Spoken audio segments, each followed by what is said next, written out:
Hello friends. Our today's topic is structure of sperm and egg, and today we also discuss about microscopic anatomy of testis and ovary. So first our topic is structure of sperm.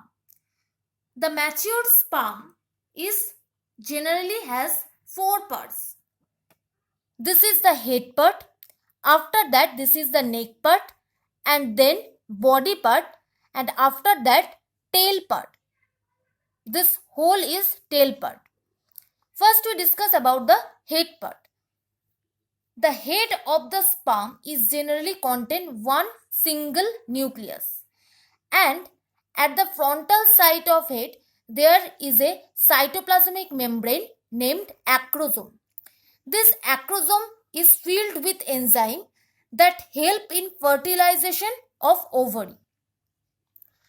After the head part there is neck part. Neck part contains centriole.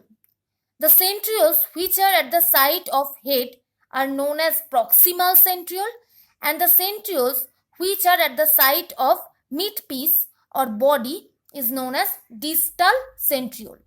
The centrioles are derivative unit of spindle fiber. Generally 11 spindle fiber is generated from the neck of the sperm. After that we comes to body part or midpiece, means hair. This part contains mitochondria, and this is covered with a layer named sperm membrane.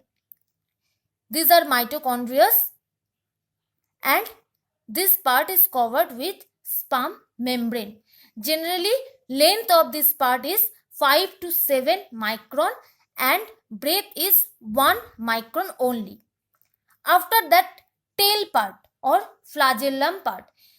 The tail of sperm is generally 50 micron in length. It's the longest part of the sperm, and the breadth is 0.5 micron.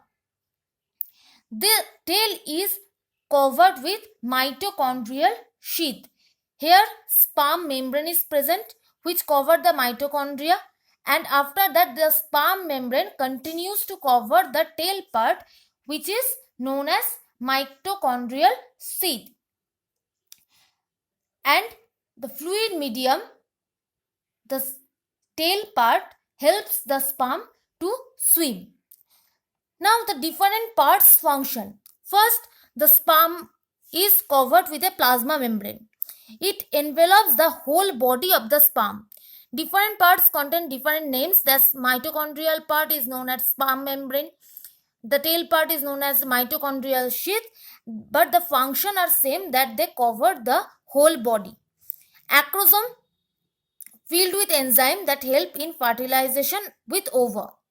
Middle piece contains numerous mitochondria which produce energy for the movement of tail.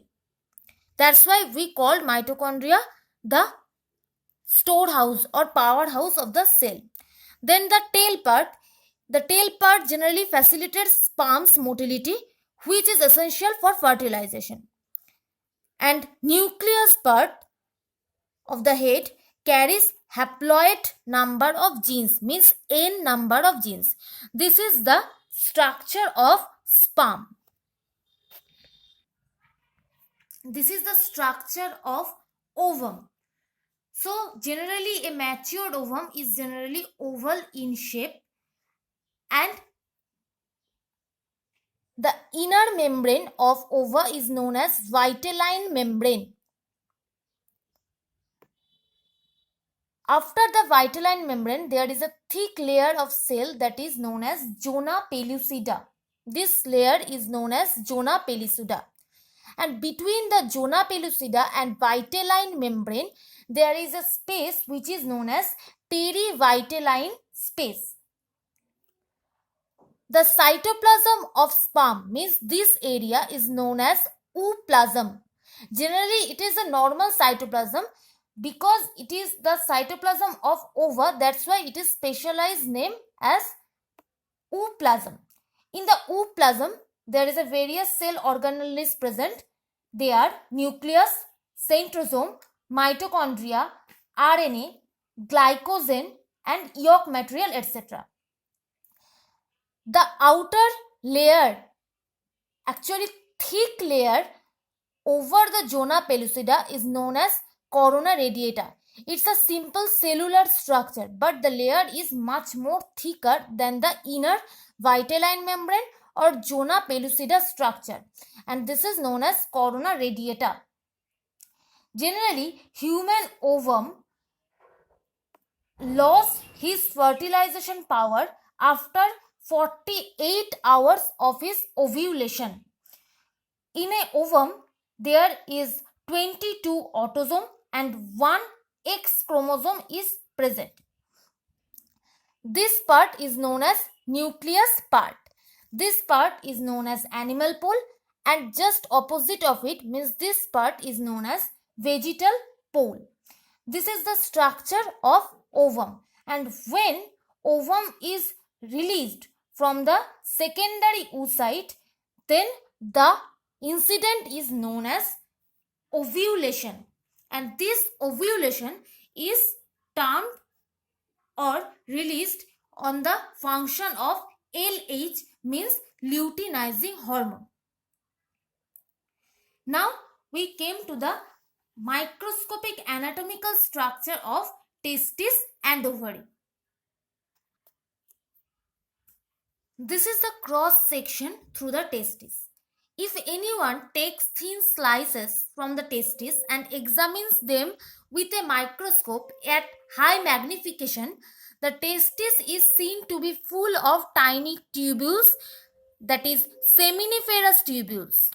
These tightly coiled tubules, thousands of years in total length, and lined with germinal epithelium, from which the sperm cells are eventually formed. In between the tubules is found the intestinal or interstitial tissue, that is the cells of Leydig. This tissue produces the male hormone testosterone. Also, this tissue gives some support to the testes. The cut seminiferous tubules and intestinal tissues are shown diagrammatically. So, let's understand it through diagram. First, the tunica albuginea. Tunica albuginea means the total outer part of the sperm, that is tunica albuginea, and it divides the testis into different chambers. More or less 100 chambers are present in a testis, which are filled up with seminiferous tubule. Generally, the microscopic view of testis started from seminiferous tubule. Seminiferous tubule is generally 500 mm long and 0.25 mm breadth. There are 5 layers of cells present in seminiferous tubule, that is spermatogonium. Here the spermatogonium means primary sperm producing cell. After that, secondary spermatocyte means here. These are primary spermatogonium. After that, secondary spermatocyte, just the inner cells of the primary spermatocyte. After that, spermatids. Spermatids are nothing but immature sperms. After that, spermatozoa. Spermatozoa means the matured sperm. This is the structure of seminiferous tubules, which consists secondary spermatocyte, spermatid, primary spermatocyte, spermatogonium. It's the structure of seminiferous tubule. Seminiferous tubule also contain Leydig cell. These cells are Leydig cells. It's the interstitial cells which produce the male hormone, that is testosterone, and these cells are generally 15 to 20 micrometer in breath. Then the cell of Sertoli. Cell of Sertoli divides the seminiferous tubule in different chambers. Here these are the cell of Sertoli's. These longitudinal cells are cells of Sertoli's. These cells secrete the inhibin hormone and also provide nutrition to the sperms.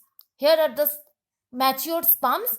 Sertoli cell produce nutrition to the sperms, and this cells production also help in spermiation, means the ejaculation of sperm from the human testis.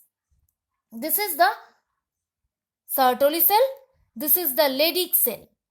Leydig cell release the testosterone hormone and Sertoli cell release the inhibin hormone.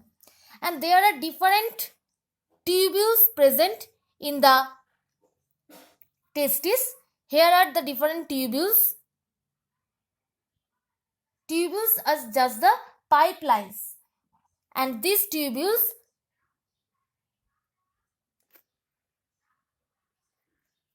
are collected into one place, and next they form the retitestis. After that, the retitestis form the vasa efferentia through epididymis.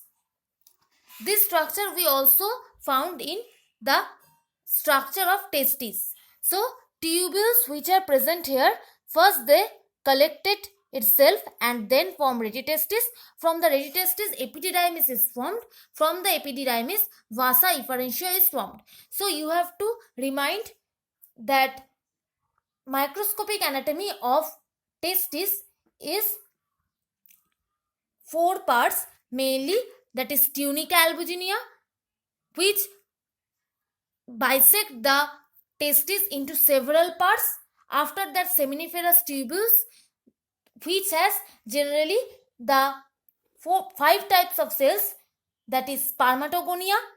After that, primary spermatocyte, then secondary spermatocyte, after that spermatid, and 5th one is matured sperm or spermatozoa.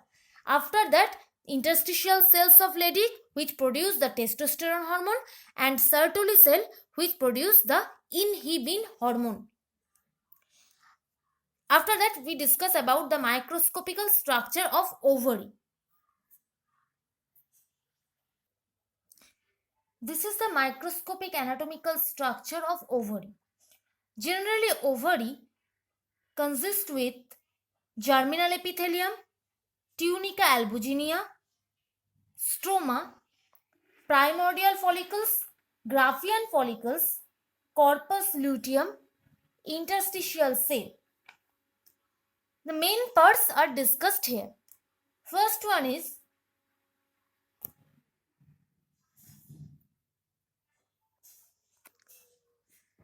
this area is known as germinal epithelium. It is the covering of ovary. And from this layer, primordial follicles, means this one, is derived. So, after the germinal epithelium layer, the ovary is full with stroma. And this stroma layer is supported by different type of muscles, and it provides nutrition to the follicle tissues. From the germinal epithelium layer, primordial follicles are derived, and primordial follicles are sustained into the stroma. At the time of adolescence period, generally the number of primary follicles or primordial follicles is 60,000 to 80,000 in number. When a girl is matured or his age is increased day by day, then the number of primordial follicles are decreased, and these primordial follicles then comes to primary follicle, and then it goes to secondary follicle. After that, secondary follicle, mature Graafian follicle is derived. After the primordial follicles, mature Graafian follicle is the most important layer.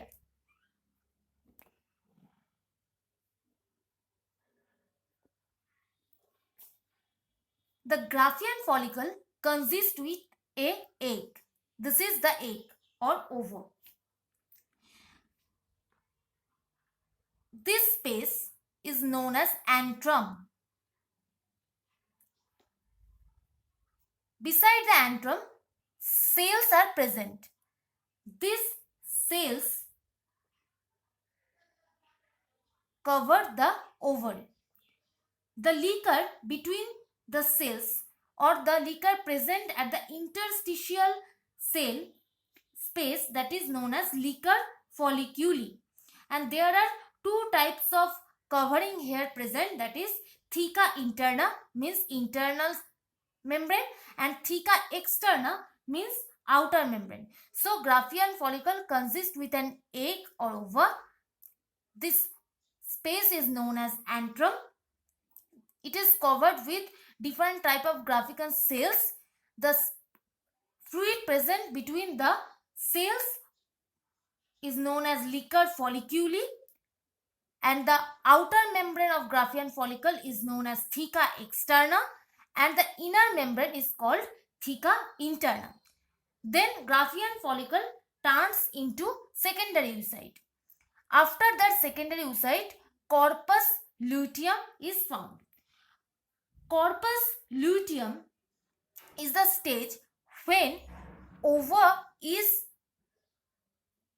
out from the secondary oocyte.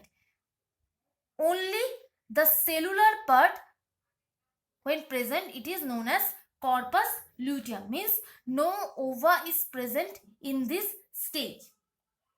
In this stage, cells bear lutein. That's why the corpus luteum color is generally yellowish in color. After that corpus luteum, corpus albicans is found. This stage is not so important.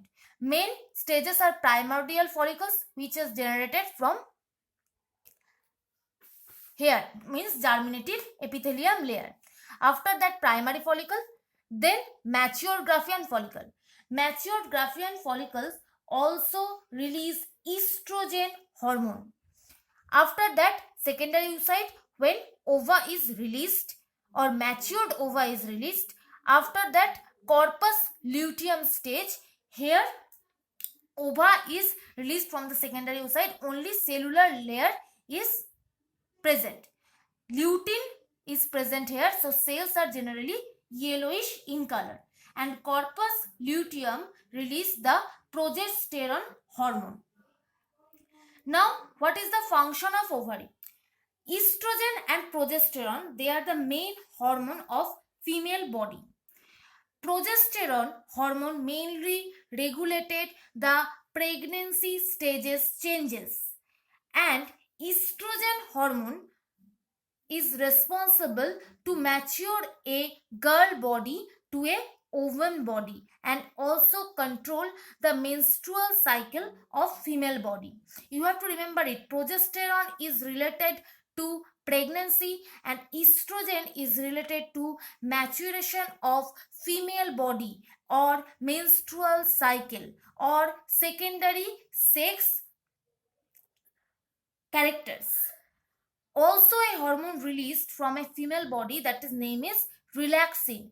Relaxin is used to control the birth of a child.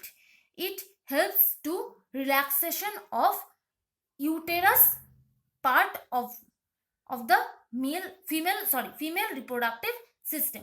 So here is the microscopic anatomy of ovary. For today, thank you.